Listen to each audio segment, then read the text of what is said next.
Lowliness and humility. All things in nature work silently.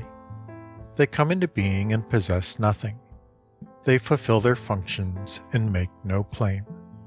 When merit has been achieved, do not take it to yourself, for if you do not take it to yourself, it shall never be taken from you. Follow diligently the way in your own heart, but make no display of it to the world. Keep behind, and you shall be put in front. Keep out, and you shall be kept in. Goodness strives not, and therefore it is not rebuked. He that humbles himself shall be preserved entire. He that bends shall be made straight. He that is empty shall be filled. He that is worn out shall be renewed. He who is little shall succeed. He who is much shall go astray. Therefore, the sage embraces unity and is a model for all under heaven. He is free from self-display, therefore he shines forth. From self-assertion, therefore he is distinguished. From self-glorification, therefore he has merit. From self-exaltation, therefore he rises, superior to all. Inasmuch he does not strive, there is no one in the world who can strive with him. He who, conscious of being strong, is content to be weak, he shall be a channel for the waters of the world, and virtue will never desert him. He returns to the state of a little child. He who, conscious of his own light, is content to be obscure, he shall be the whole world's model. Being the whole world's model, his virtue will never fail. He reverts to the absolute. He who, conscious of desert, is content to suffer disgrace, he shall be the cynosure of mankind. Being the cynosure of mankind, his virtue then is full. He returns to primal simplicity. He who is great must make humility his base. He who is high must make lowliness his foundation. Thus, princes and kings, in speaking of themselves, use the terms lonely, friendless, of small account. Is not this making humility their base? Thus it is that some things are increased by being diminished, others are diminished by being increased.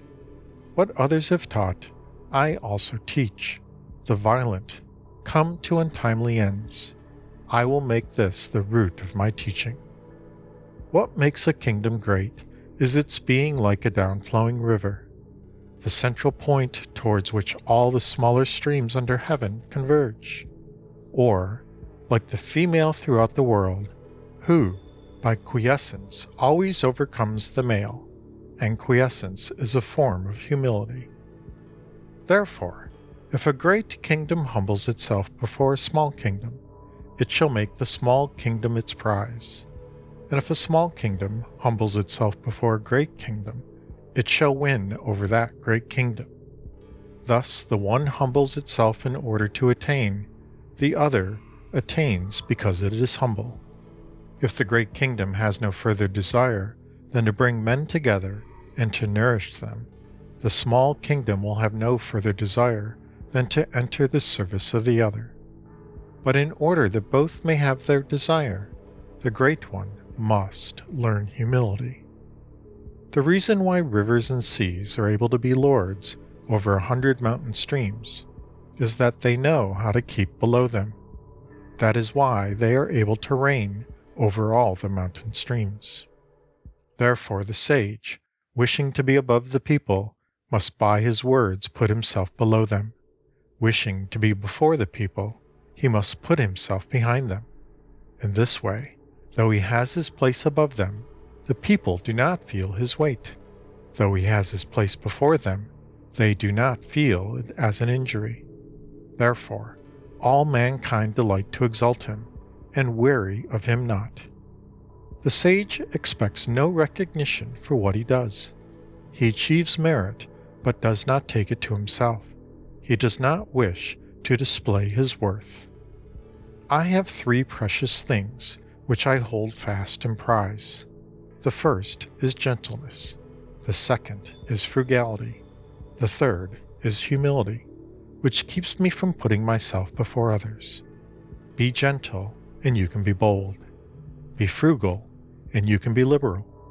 Avoid putting yourself before others, and you can become a leader among men.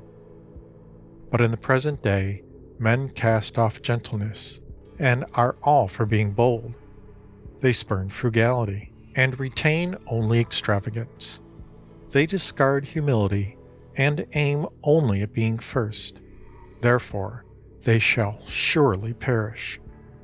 Gentleness brings victory to him who attacks, and safety to him who defends. Those whom heaven would save, it fences round with gentleness. The best soldiers are not warlike. The best fighters do not lose their temper.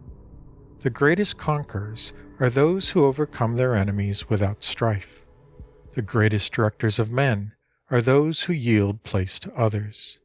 This is called the virtue of not striving, the capacity for directing mankind. This is being the compeer of heaven. It was the highest goal of the ancients.